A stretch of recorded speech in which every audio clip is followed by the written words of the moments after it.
is something endearing about players in the world, quite literally ranked 1 and 2, dressed in esports jerseys, covered with sponsors and playing for the highest stakes. I just find it very, very endearing after watching chess for 25 years without seeing that.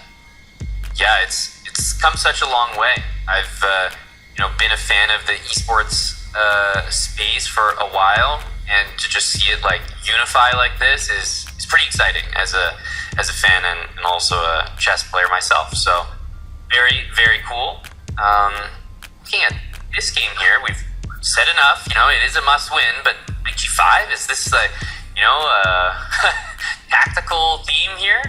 Knight G5 is crazy. The idea of Knight to G5 was that if the move Bishop G7 had been played, there was some E5 tricks maybe brewing in the position, some sort of, and instead of that, we have a repositioning to H3 and a close Sicilian-esque type of game. Magnus has played this as well with the knight on H3, and White will try to generate some sort of attack in the long run.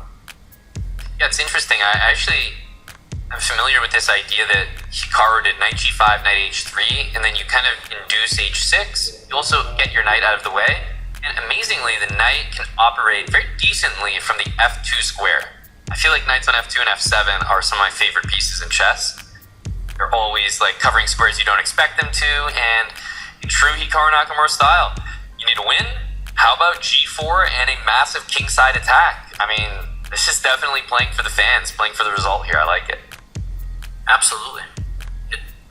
And he has to win. Of course, this is not the grand final, but this is Hikaru putting as much pressure as possible. Magnus responding in a very principled way. If a guy is charging at you with pawns, you can either meet him head on, or you can attack on the other side of the board or down the center. G5, this is all epic stuff we're about to see. Last game we saw Magnus attack 99. Hikaru defends 98. That was literally what it came down to. And this game, Hikaru might be turning it around and trying to test Magnus's defensive skills. Yeah, knight H7. So threatening to maybe take on G5, but also maybe just lock it up with pawn to H5. I definitely think the move F5, at some point needs to make an appearance. And let's not forget about development. Knight B1 to D2 to F3, maybe into G5. White needs to make sure all the pieces are part of the attack here, because you go too crazy without developing, it's probably not going to work out. I don't really agree. The move Queen G4 is a mistake. It's at a best minus 0.4. This is just like a very natural move to me. And Magnus now giving Hikaru some things to think about him on. You said knight D2, knight F3, but if you start abandoning your queen side, it could come under fire. And there's moves like C4 that also question the integrity of your structure. So not an easy position at all. In a bullet game, this is like a 70% chance that Hikaru wins it, even against in bullet, because it's much easier to attack in bullet chess. But with 8 minutes on the clock, it's not so simple. Exactly. I'm really surprised that Magnus is just so confident. Maybe that's what it's like to be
bring the second rook, and that whole sequence is actually going to end up being slightly better for black, but Magnus is not interested in that. He's just interested in a draw, because that would end the match with a 2.5, 1.5 victory.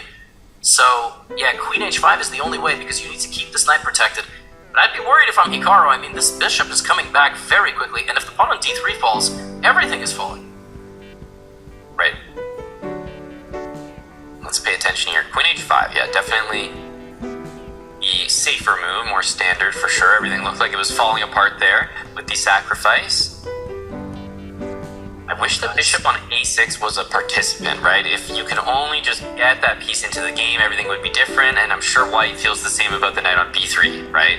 Put it on d5, the whole game is different. Put it on f5, it's completely over.